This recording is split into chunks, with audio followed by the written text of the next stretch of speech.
Hello and welcome to Nina Williams in Depth. I'm a friendly tree and today we're going to talk about the wall crush mechanic. Now before we start anything, it's very important that we check the settings are all correct. We don't want to be spreading any misinformation, and the last thing you want to do is test something in the lab and then find that you cannot replicate it in a real match because one of the settings you had was incorrect, such as wake up or counter hit being on or something like that. We're going to have frame data displayed and player attack info displayed as well. That all looks good to me. Okay, so the wall crush mechanic. This is a new mechanic introduced in patch 5.0, which is a new property that happens with certain moves near the wall. Every character only has one move that does this, however there may be more than one way to get to that move. For example, like Chloe's move, she can do it during her Kelly roll, or she can do it from her down 3+4 string and cancel into it. This is two ways that you end up in the same move at the end. For some characters, the wall crush mechanic initiates on hit, and for some on block.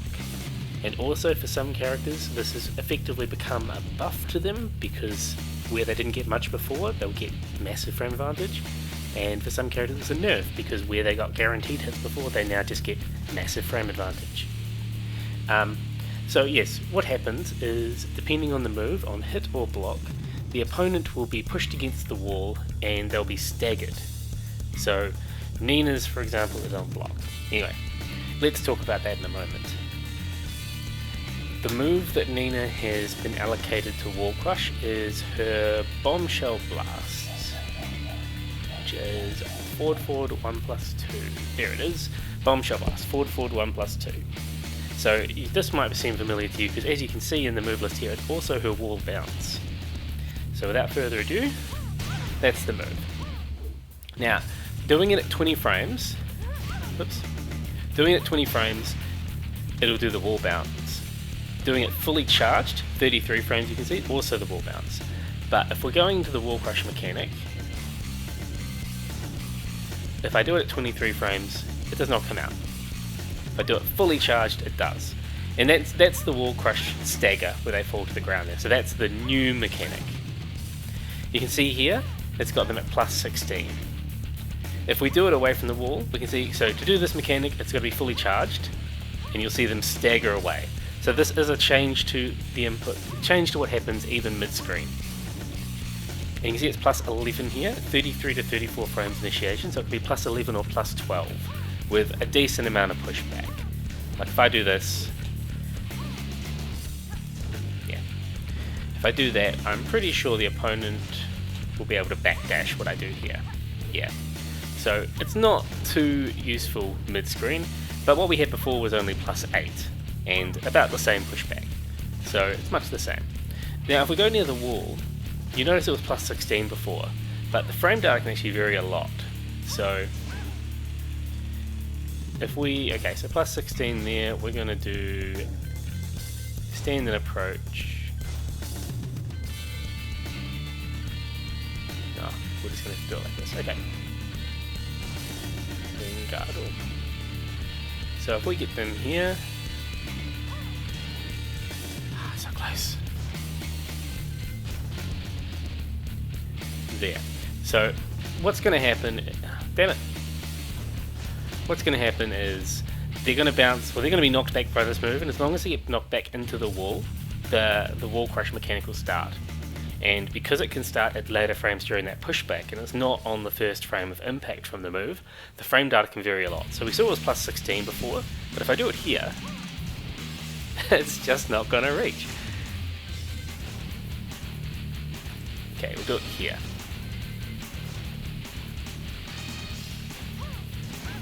See, it was +19 now.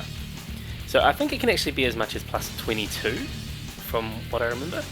Either way, it's variable from +16 to plus roughly 22. 21 there, yeah.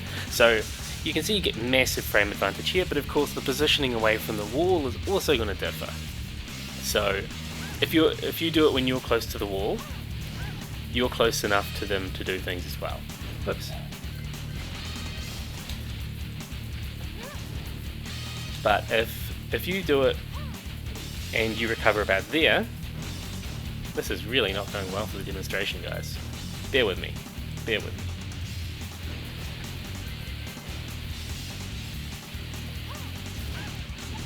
So, okay, anyway, what I'm trying to say is the positioning away from the wall, and even the angle from the wall, can change things. So, it's not just going to be the wall crush mechanic occurs, and the properties are exactly the same every time. But what we do know is it's going to be at least plus 16 each time. So that's pretty good. Like I said for Nina, it's a bit of a buff because it's a move that on block was plus 8 before, and now we got twice the frame advantage near the wall and a couple more frames away from the wall, with similar pushback because the wall would negate the pushback, and there was a lot of pushback mid-screen. So really it's just a buff. Now I did mention that there were 2 inputs before. Some characters have multiple inputs. So with the bombshell blast, forward 1+2, and you hold the attack button is the main input to do it here. But you can also do it from a backsway, forward 1+2.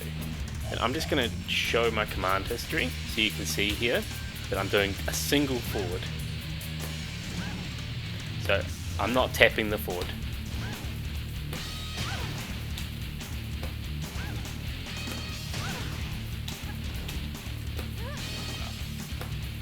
Because I've heard a lot of people say you have to do a forward input, but that's just not true.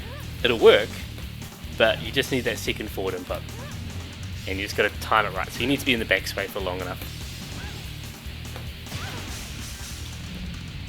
Now, other properties about this move, so let's think of the range. So first off, we'll go. We don't need to talk too much about the range of this move, just as the mechanic. So if I'm at about 3.8, I can get it to reach. We go to 4.1, and the trick here is that because it's a forward input, you can sort of delay the input a little bit and do what we call a deep dash. So if I do it instantly, it's not going to have too much range. Like I'll go to 3.8, I do it instantly, it's not going to reach. But if I go to about here and I do that deep dash, so I'm doing a delayed input, I can get more range from it. So this is a mechanic that you don't even have to be that close to the wall. Whoops. You don't even have to be that close to the wall, and you can do it. Of course, you've got 33 frames of startup, and if you do a deep dash, that's even more. So you could have this being as much as 40, 50 frames of startup. So keep that in mind, that it is a bit slow there. Other good things about the property of this move is it hits OTG. So if you hit the opponent on the ground,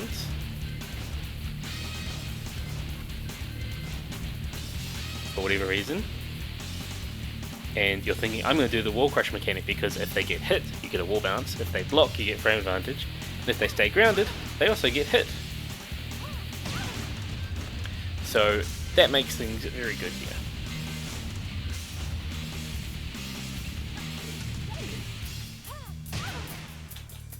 And keep in mind, at plus 16, that means that the opponent cannot do anything if you do a move at 16 frames or faster. So if I were to go like this, I can do a down forward 3, and I can try and confirm into a down forward 3, forward 4. Or I can do a down 3, or a down 4, or a down back 4, and because it's 16 frames, if I do it as fast as possible, the opponent cannot low parry it. So they can't low parry that, and likewise, if someone has a frame 1 reversal, they can't reverse even a down forward 1+2. So down forward 1+2 here is 0 risk, unless someone has a frame 1 invulnerable. That's a different story. That's pretty much metered 2D exclusive. But keep that in mind anyway. Okay, so we've talked about the properties of the move itself and the wall crush mechanic. Now to get into application. So first off, we need to think about how we're going to set it up, I suppose. Well, maybe we'll talk about getting it on hit first.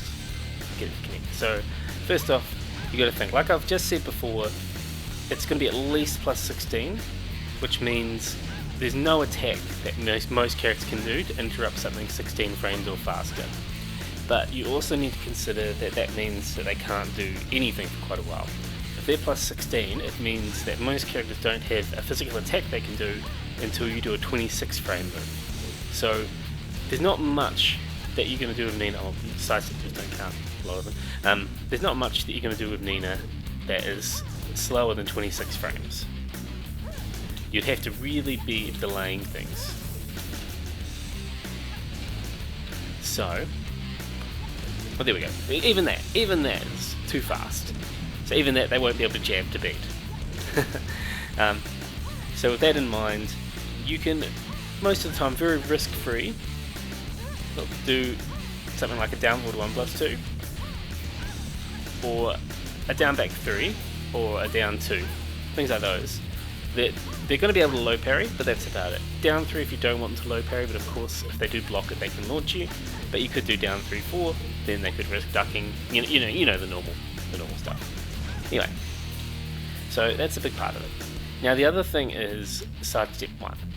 So we generally say it's about 8 frames added when you do a sidestep, and sidestep 1 is 14 frames, so that's 22 frames, which means they have 6 frame window to press a button.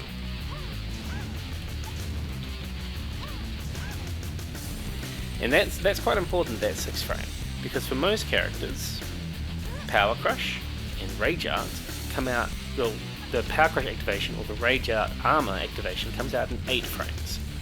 So if you do this and you're at least plus 16, we know you're at least plus 16, a lot of characters can't do much about the sidestep 1, except an attack reversal. Let's swap to good old Nina on the other side, and I'll show you what I mean.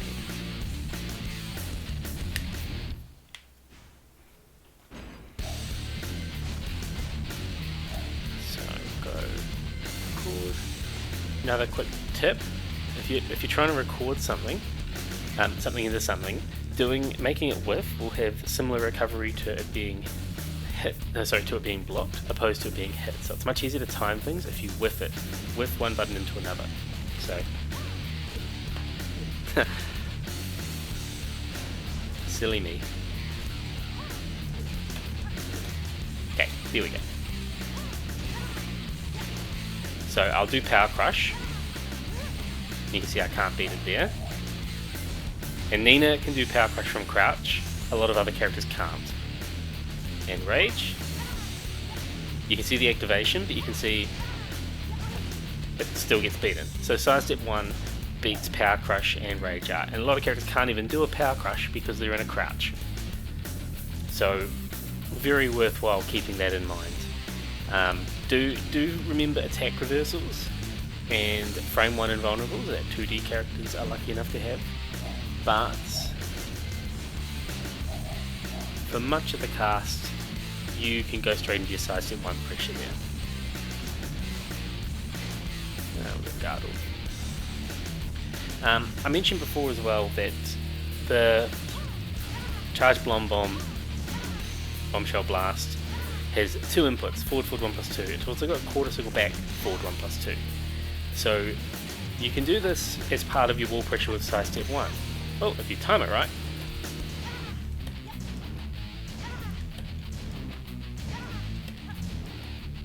Because what's the first rule of versing Nina against the wall? Don't press a button after sidestep 1. Whoops. So you can incorporate that into your sidestep 1 pressure too. And every time you do it, you know you get a free sidestep 1 or a free mind game with it at least. Because if they are clued on to having ways to reverse it, they might throw out something very risky. And in this scenario, I'm going to consider an attack reversal risky, because you can stand there, you can sidestep, see them do the attack reversal, then launch them, for example. So there's lots that you could do. Keep that in mind. Yeah, so that's a bit of using it, but a big part of using it is really setting up the wall crush, I suppose. So first off, we'll go away from the wall and just quickly talk about ways that we can use forward 1+2. So you could just throw it out willy-nilly, but of course it's pretty slow. you might get launched. You can get interrupted very easily for it. And that's where a lot of the time you want to use something this slow in a situation where it's going to be guaranteed. Not guaranteed to hit, but guaranteed to at least be blocked. Since it's an OTG, that's not too hard to do. We've got things like forward 3. If they do anything there, they get hit or they block. So they're locked in here. And if you're close to a wall, you get your wall crush.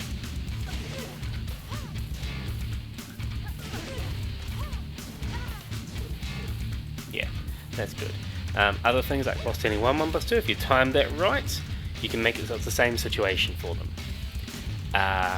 Also things like, I blame frame delay, like that. You do a little bit of a deep dash there, and then that's gonna, they either get hit by it or they block it. And you can see how far that travels. Whoops.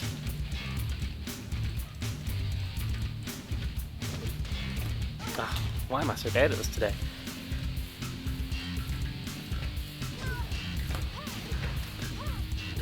I didn't do the deep dash. Silly me. I can't believe this. Why can't I do it? Proof that I haven't been playing. So yeah, you can see how that can work very well. So there's a lot of ways you can set this up from quite far away from the wall, and you're pretty much forcing it to be a wall crush. So that's pretty good. It's things I was doing already, but I was only getting the +8, or I wasn't getting, because of the pushback, I wasn't getting anything at all really. The next thing to talk about, I guess, is how we set it up at the wall. So most of the time you'd be setting it up after a wall hit. Probably the easiest way would be after the 1+4, the bound mechanic, or the down 3, 4, 3. So using either of these as a wall hit, you'd want to be doing a fully charged one, because it'll be guaranteed on them, unless they do the quick back roll. The back quick roll, sorry, which is the bound mechanic thing. However, because they cannot sidestep that in time, it means you get your free +16 into pressure, because they can't move, unless they've got a frame 1 thing. So yeah, that's an easy way you can set it up. Another big part of what you could do is turn this off. You'll be familiar with the tech catches, like with Betrayer. So for example, you go like that.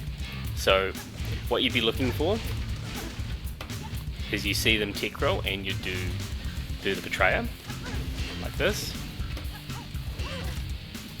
You can also use the same sort of situation to do the wall crush. Now if you time it wrong, I'll show you here. If you time it right, it does that, but if you time it wrong, if I do it instantly, it'll whiff. So you need that little bit of a delay. And that's where you've got to be a little bit more careful, I suppose, because when it comes to get up buttons, I believe it beats everything except some unique spring attacks and the recovery kick.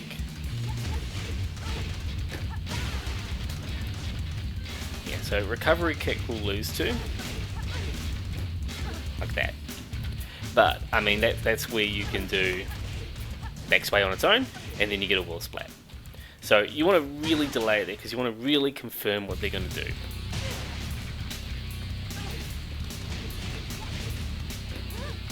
Yeah. If you delay it too much, it's going to stuff up the whole thing though. So yeah, toe kick's the way to beat it here. You could do it in other situations too, like here, because in this situation you're going to lose to a lot more, but it's going to be about a read on what the opponent does. So that time, like they did that, I couldn't even do it in time because I was still recovering. That time, the backsway auto-blocked. So you can see how that can still be very applicable even after that. We're going to have other situations there though too, which... Oops. Yeah, so in this situation they'll be able to interrupt me, but it's still a valid option. So it's still a pretty good way, a pretty good thing that you can do to keep the pressure up. And that's really in turn due to the back sway input of it, which is very valuable. I think that's really everything about the application of the move. So you can see how it really easily falls into Nina's moveset and Nina's move selection in the game. Because there are a lot of situations where her bombshell blast is already a good move to use. So it's just made things stronger. Okay, so to summarise everything from this video, the wall crush is a new mechanic which has been given to every character in the game. For some it's on hit and some it's on block, only near the wall, but it also gives properties away from the wall. Nina's lucky enough that hers is one that works on block, and it's been given to her forward 1+2 when it's fully charged. It's +11 mid-screen now instead of +8, and it's at least +16 when they're near a wall, if they block. This means that you can apply things like a sidestep 1 without only being interrupted by attack reversals or frame 1 invulnerables. Power crushes and rage arts will not come out in time to interrupt this. Nina's very lucky because it's coming from a move that already has a lot of application, especially because of it being able to be performed from a sidestep input. This overall has been a tool that has nerfed some characters and buffed others. For Nina, I would say overall it has been a buff for her. Anyway, that's my video. Tell me what you think of the new mechanic. Do you think it's a good inclusion to the game? I know a lot of people are pretty unhappy because some of them are pretty useless. Nina's, on the other hand, I think is really good. Anyway, let me know in the comments what you think. Thanks everyone, and I'll catch you next time. You win. What's done is done.